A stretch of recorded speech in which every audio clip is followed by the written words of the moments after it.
Hey everyone, welcome back to the horror show. I'm Cecil, Laird. Derk, Harron. And yes, we decided to go ahead and do a spoiler review after all. Screw you guys. No, but here's the deal. Do not watch this review. Straight up, the people behind the screening did say don't spoil it for people.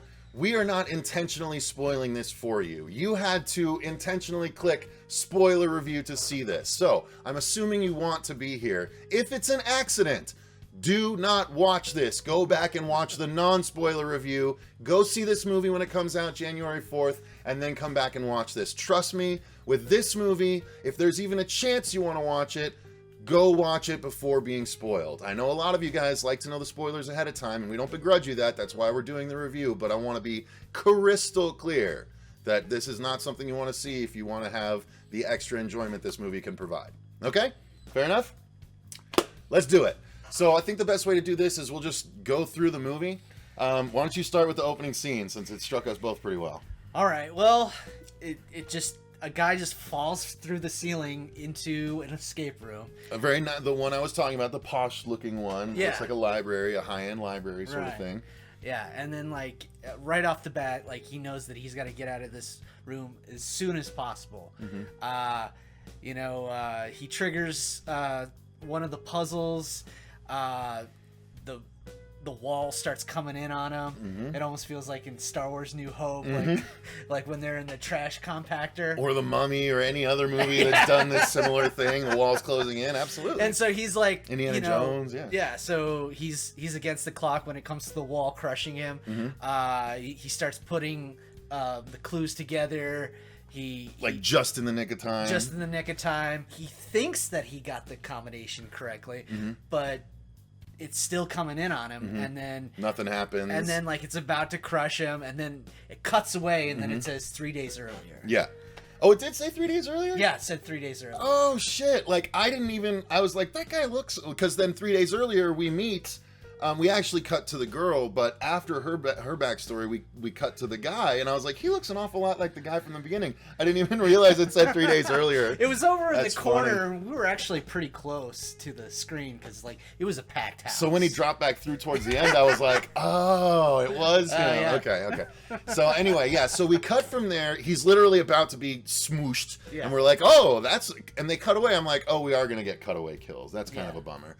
So they set you up sort of to have an expectation, but it's intense enough right off the bat that you're in, you know? So then we cut and we meet this young lady over here up in the poster, who is the sort of mousy but extremely smart college student who's into theoretical this and that and blah, blah, blah, who's too smart for her own roommate. And then we meet this guy, the slacker, who is working in the back room of a grocery store, and he actually asks his boss if he can take a register spot that opened up, and the boss says, no, you can't be up front there. And so we don't know why this guy isn't allowed to face customers. Well, no, he points to the flask. The flask. Yeah.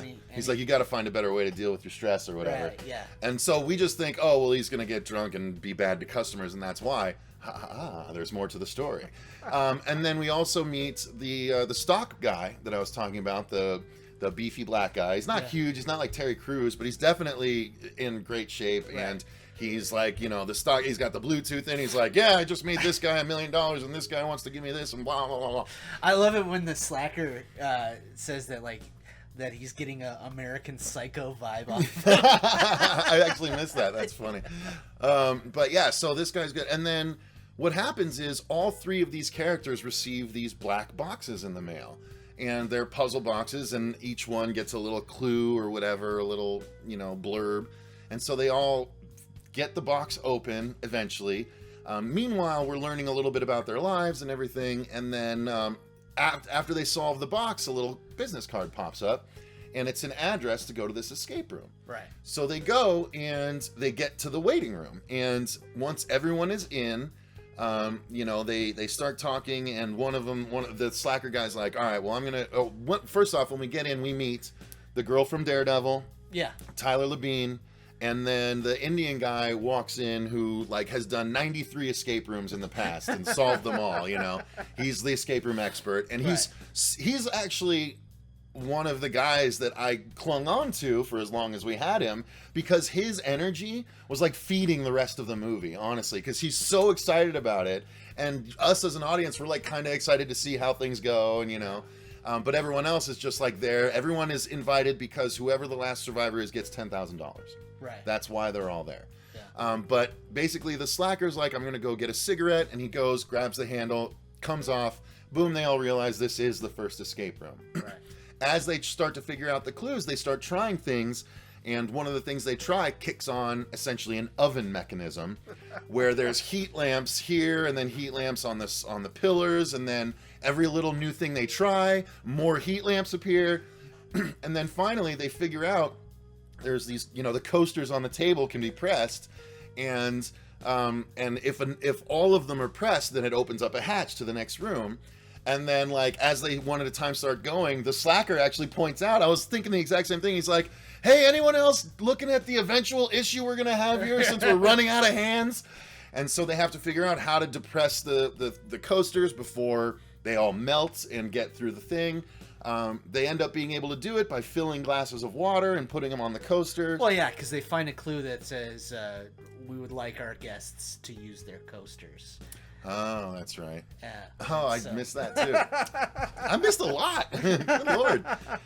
So they barely make it out just before, and it's cool, right before they do, the last two guys, some blue flames kick on and start dropping towards the table. Yeah. And so essentially they get through the hatch and get up into the next room just before it all goes kablooey. Yeah, because I loved it how the slacker had to use his flask to fill up the rest. Yeah. Because the thing was that the girl from Daredevil had taken Some of the water because she was having anxiety. Yeah, and so she drank a glass of water, so they didn't have enough water for the last glass, so everybody could get out. Yeah. So he had to empty his flask. Yeah, so he no longer has that, but they all get out.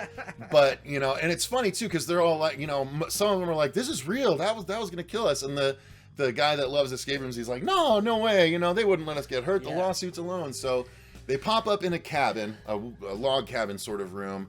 They quickly find the keys to get out, and it's a snowy area that it looks like most of the area is just iced over water. Right. And so now they have to look for clues in this area, and they're still not sure if it's real.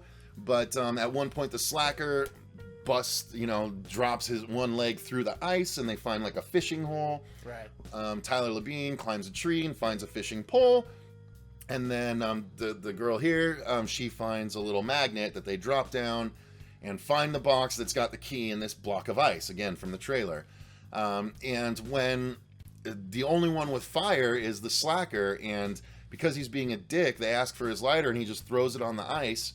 Unfortunately, the Indian kid comes over and grabs the lighter, but drops right through the ice. Right. And they can't get him. He ends up, they see him looking through, trying to find another hole, and they keep looking for him. They eventually lose him, and he drowns, and that's it for him. So they end up all, holding onto the ice in order to melt it for however long that takes. Get the key out and get to the next room. Why don't you take over the next room? Because the next room was the bar, I believe. Well, that's actually when I went to the bathroom. Oh, really? Yeah, but I kind of remember. It was real. Yeah, you were gone for that long. Yeah, I wasn't gone that long, but I actually didn't figure out that, like, the problem with that room was when the floor started falling through. Oh, really? But okay. But what was really cool about that room was that, like, they were upside down. So everything that, would regularly be, like a bar, like the pool table is up on top, like the bar is up on top of the ceiling on one side of the room. And so they're literally standing on the ceiling. And they've got ceiling fans going off next to on next to them as they're walking around and stuff. Then they realize that they're actually kind of like in an elevator because because it pulls them up. They feel the room move up. Right. So they're assuming that they're at the top of this like building 20-story building that they went into to get to the escape room. And then so it's funny how, like, a song starts to play, and so you know it's downtown. Downtown. Da-na-na-na-na-na. I only know that because I watched Short Circuit 2 a lot. And so every time the song ends, a part of the ceiling falls down. Like, well, which is the floor for them. Yeah, apparently the floor / ceiling is separated into 5 segments, and the segments start dropping out one at a time while they have to stay on the edge. And so the girl from Daredevil, I really wish I knew her name. It's so offensive that I don't. But she climbs up and climbs up into the bar area and finds a little safe deposit box. They notice that the only billiard ball missing is the 8 ball, and the way to get out, the door in the room is just missing a doorknob. Right. So they're trying to figure out what the code is to open the lockbox, and that whole time there's a slide puzzle that the smart girl has to do on the wall. Yeah, it's all album covers. Yeah, and so she has to push them and then match it up by color, and then to get it's the record to show up in the middle. And so they get the numbers from there, and the whole time there's fake outs where someone falls to the floor and it doesn't drop out, and they jump off of it just in time, and they're jumping across the gap. There's a lot of that high tension stuff, right? And then they eventually figure it out, and she pushes in the code, and it's actually, this part was pretty cool. She pushes in the code, it doesn't work. And it takes the smart girl a second, and then she's like, wait, we're upside down. Do it reverse, And so they reverse the code, and it works. And, now the blonde girl, she's blonde in this. I thought she was still a redhead. I don't think so. I think she's blonde. Either way, the girl from Daredevil, we'll just stick with that. Or True Blood. Yeah, or True Blood, right. She has to get across the room now to where everyone else is at the door. But there's no floor anymore except for one section right in the middle. So she reaches out and grabs the pool table and starts like shimmying along the pool table. And when she's almost there, the pool ball drops out of her pocket and onto the last section of the floor. Right. And without really hesitating, she drops down and grabs it real quick. But then they hear the noise. That means the floor is going to drop. So she stands up real quick and throws the billiard ball to them just as the floor drops out, and she reaches up and grabs this emergency phone that that dropped down and told them the instructions in the room. She's hanging on to that for dear life, and she's gotten very close to this girl, and they're looking right at each other, and she actually looked pretty damn buff too. She looked good in this movie, but she can't hang on. She ends up dropping the 20 stories and dying. Yeah, and that's it for her. Yeah, and so she sacrificed herself for everyone else to continue the game. Fantastic actress. I really love her and everything she's in. Yeah, even so when she looks at the brainy girl and she goes, "It's okay," and then the phone cord just snaps, and the whole time her acting with the PTSD and the scars and the flashback scene, very effective for as short as it was. Like, that's the thing. The flashbacks aren't super long, guys, but they're long enough that they really let you know what's going on. Right. So yeah, or even they it's still kind of cryptic. It's not until they allude to it. Yeah. Until when the end, that's when we put all the pieces together. But then the next room was, what was the next room? The next room, because now it's the brainy girl. That was the triage, right? Didn't they get to triage the hospital? Yeah, that's when they got to the hospital. Yeah, that's when they shut the door. It says triage on it. So okay, because that's what that's called when people are recuperating. That's the triage unit, and that's where we find out. Yeah, so it's a hospital. It's a room set up with multiple hospital beds, the triage unit, and as they start to look around, they notice that each of the bed setups are their bed setups. It turns out that from their past, from their past, they've all had trauma that they've gone through that needed to be recuperated from in the hospitals. What they find out they finally tell their stories. This girl was on a plane with her mom when the plane crashed. She was the only survivor. The black guy was on a ship that wrecked. He was the only survivor. The Indian guy survived carbon monoxide poisoning with his family. Yeah, in a room, that was really cool. It does make sense. That like his family died in a room, and he was the only survivor. So that's why he's obsessed with escaping rooms. I didn't put that together. Damn, that's good. That's good writing. I'm sorry, that's good writing. Yeah. And then the Mike, Tyler Labine's character, he's still around too. Turns out he was in a mining accident, and the mine collapsed on him and his crew. He was the only survivor. Right. And so all of these guys were chosen by whoever is behind the escape room. Right. The slacker got drunk. And drove his friends and killed them all. Yeah, killed them all, and he was the only survivor. He was the only survivor. Yeah. And they actually introduced something in one of the earlier rooms where they're like, what if the game master is already here? And so they make you think that one of them might be in on it. And so I was watching for that. I was like, who's the one that's not acting just right? Turns out that's not the case. The game master is not part of the group. That was a nice misdirect, honestly. It was effective. Yeah, see, that was one of the things that that kind of bothered me, was that even with the phone, one of them, the guy that's obsessed with escape rooms, he actually got a phone in, and I thought that it was gonna play a part in it, and it kind of went away, didn't it? Yeah, it was just a You're right. misdirect that I thought it could have been more. There could have been more to it. So I don't know. There was little things that kind of bothered me about it. Yeah, you're not wrong. But there's a couple little holes, but it didn't ruin anything. It didn't ruin anything. But so now they're in the triage unit. They have to escape, and they realize that if they don't figure it out, they're going to be poisoned by a bunch of gas canisters on the wall.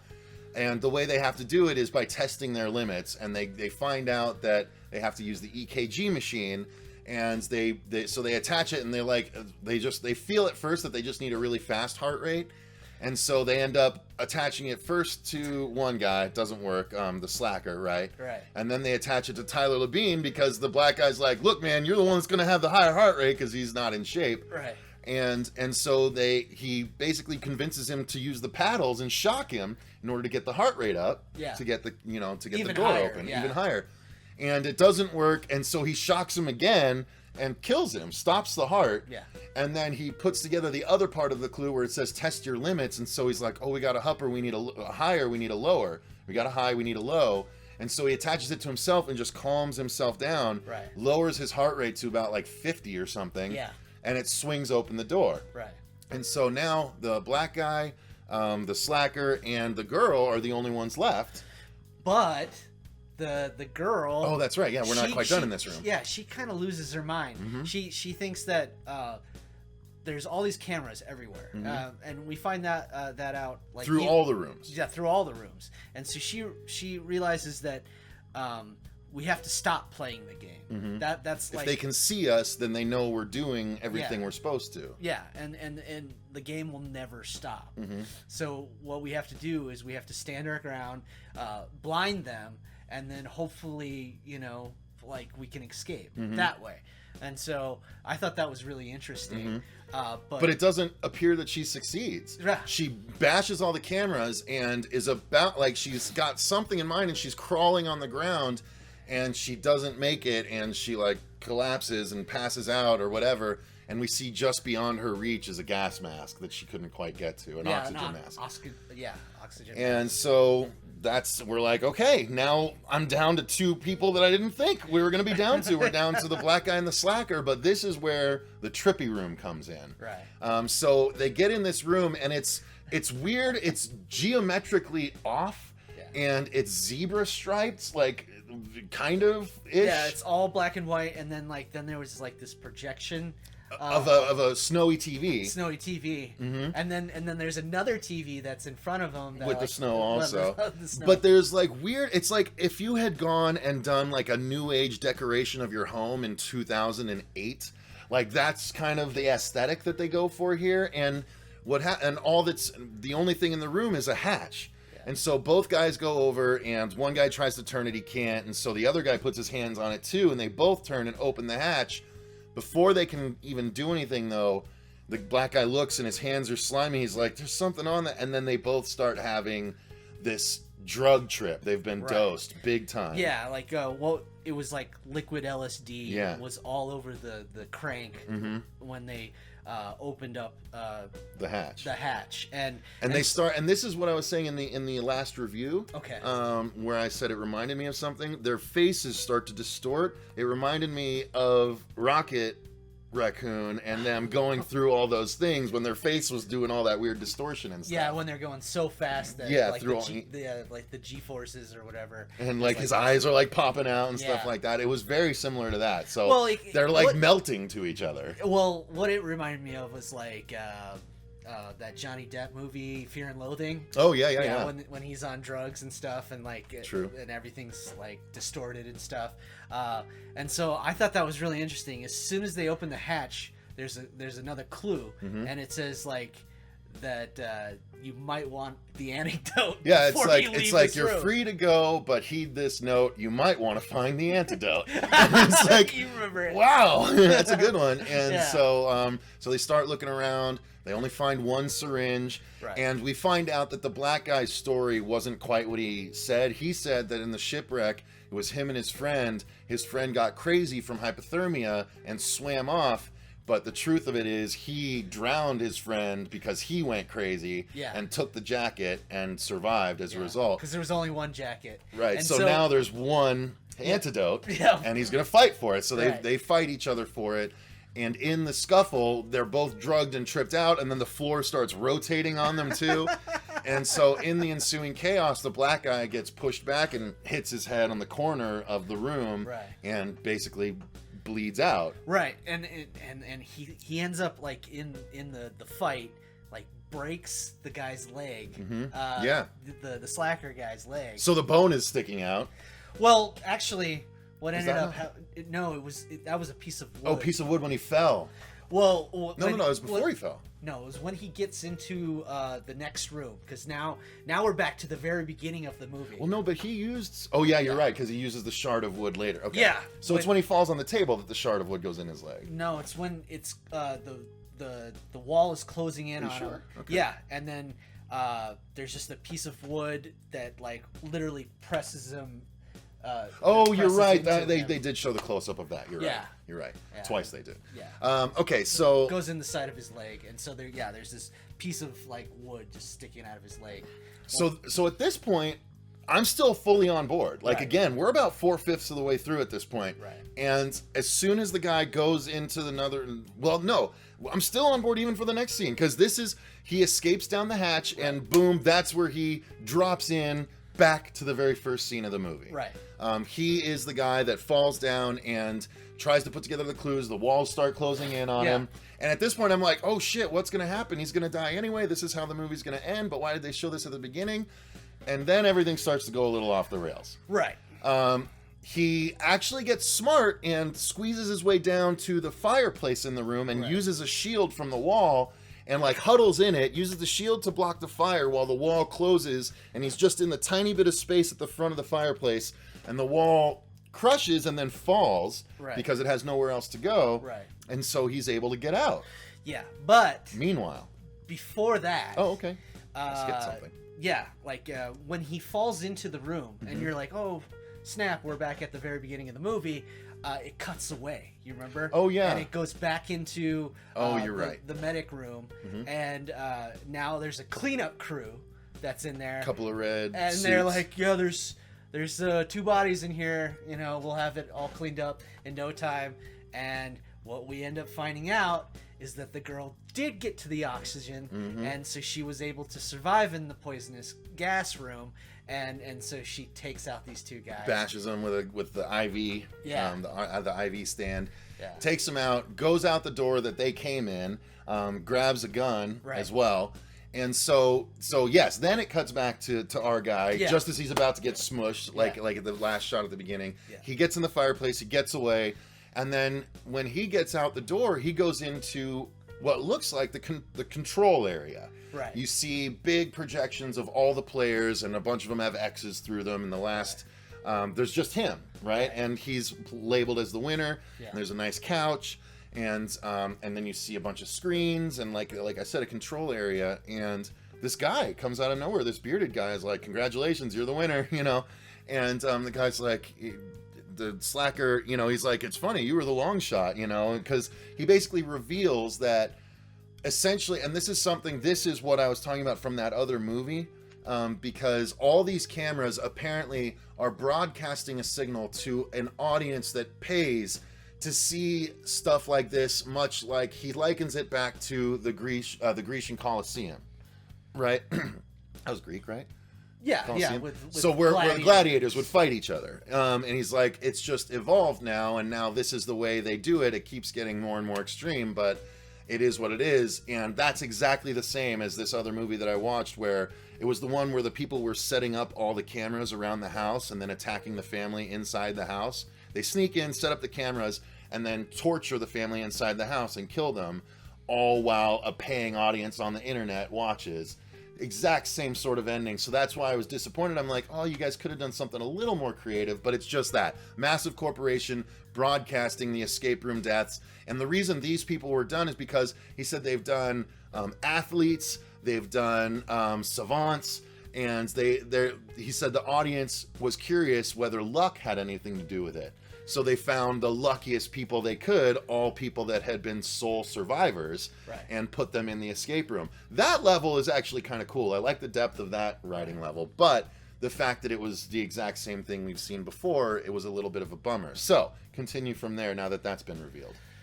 So he's like, so do I he's get to go kind home? of so the bearded guy is explaining it to the slacker, and then he hands him a cigarette, and he's just like, but one thing, the guy says, do I get to go home? well, yeah, he's just like, so where's my money, blah blah blah, like, when do I get to go home? And he goes, well, do you think that when the horse wins this when the horse wins the Kentucky Derby, does he get a prize? does he get a prize?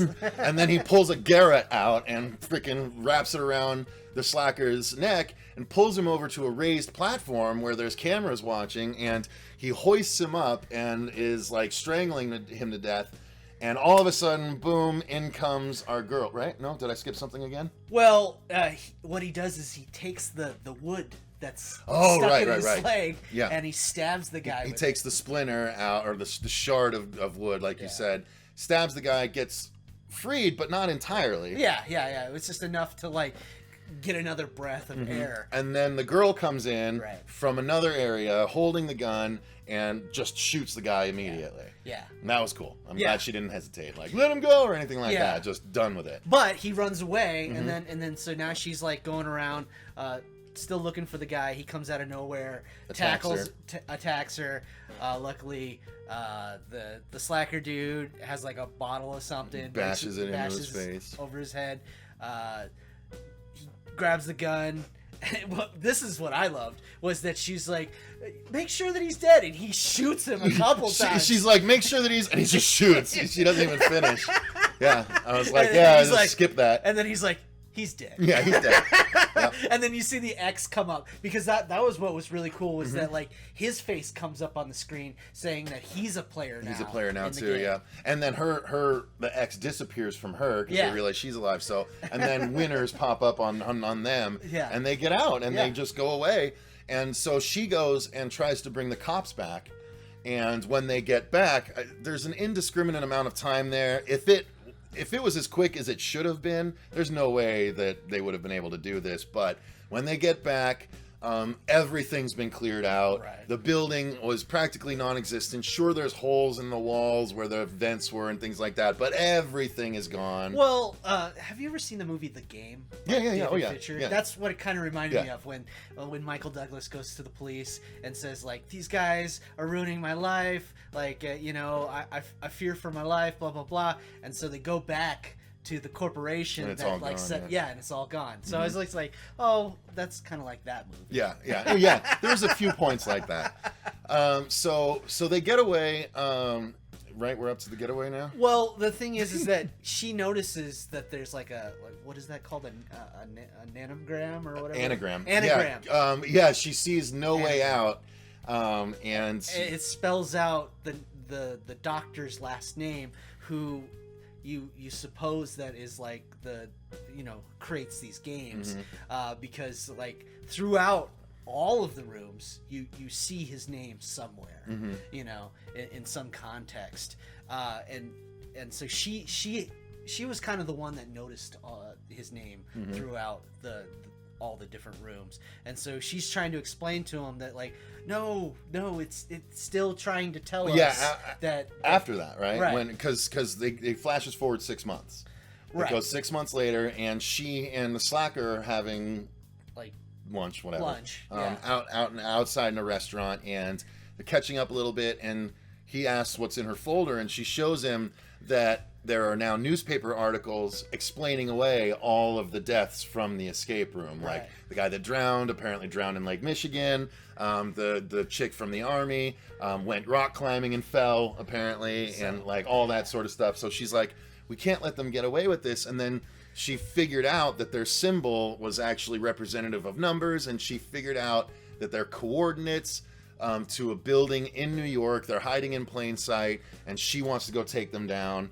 And he agrees like right away without any sort of resistance, which was surprising. Yeah, especially when he's like turned his life around after 6 months, and he's like, I just got a new job. I'm the runner of this. He's like the foreman or something like that. But yeah, and so heavy sequel bait, and she's like, are you with me or not? And they're like, okay, let's go do this. Heavy sequel bait. I thought that was going to be it. Then we got one more scene, and because she's like, all right, I got us plane tickets, and we're going to go. And then they cut to a plane going down, and I'm like, oh my God, what are they? This is like the Lord of the Rings of Halloween, or, horror movies, because we've got ending after ending here.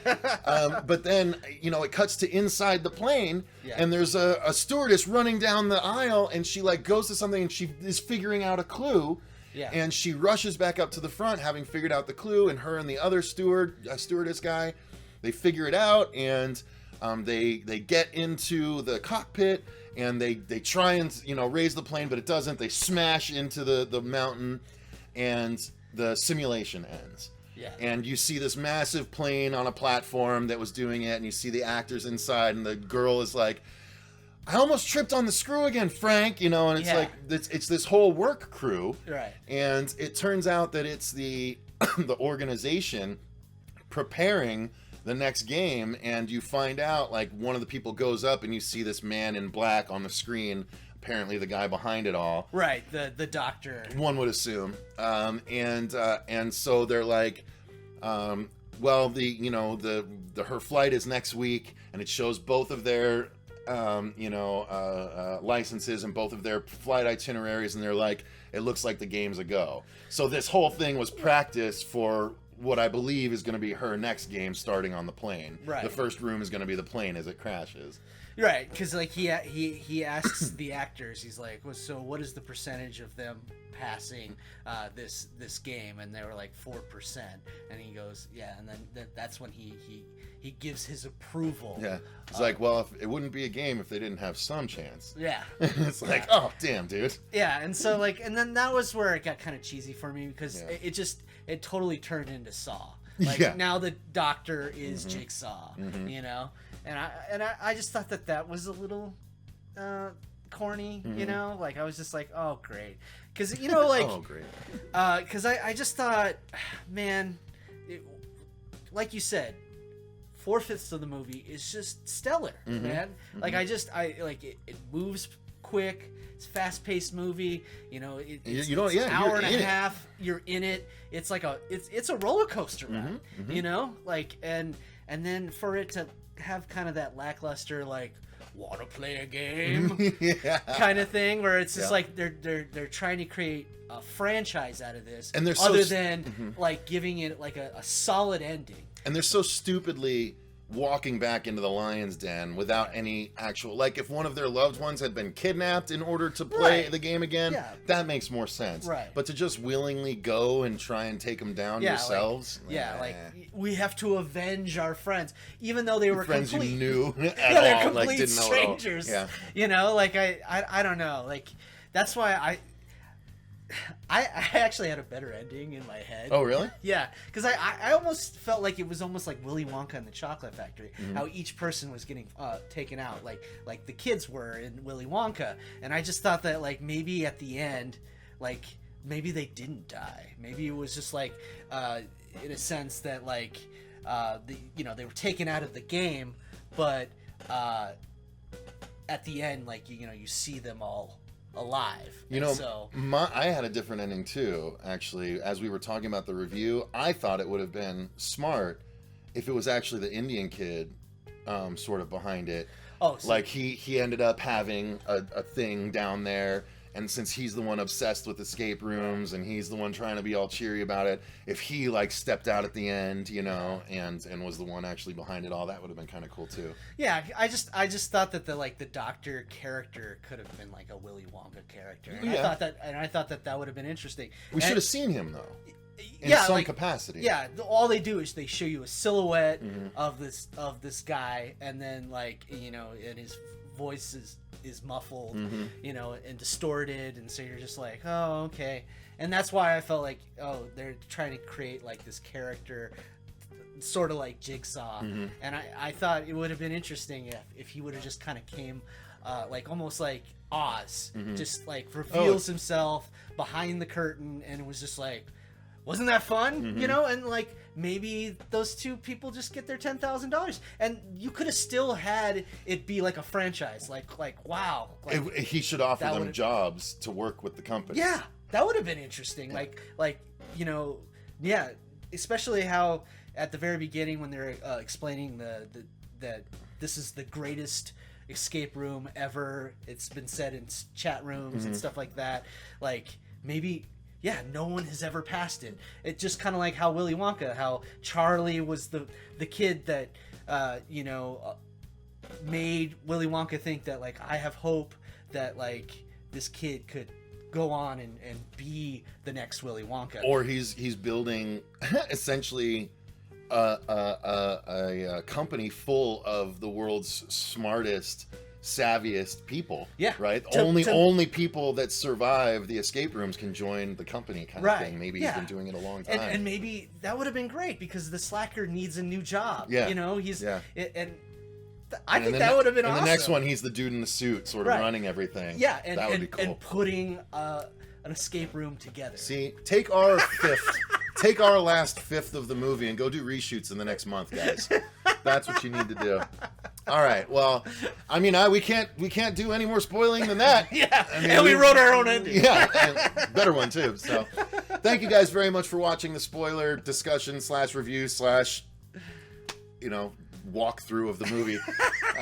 Thank you very much. I'm sure it was kind of long, but we appreciate it. Hopefully you enjoyed it. Yeah. A lot of people like when we do the spoilers review that way anyway. So, but yeah, thanks guys for watching. I've been Cecil Laird. Derk Harron. And remember, stay scared.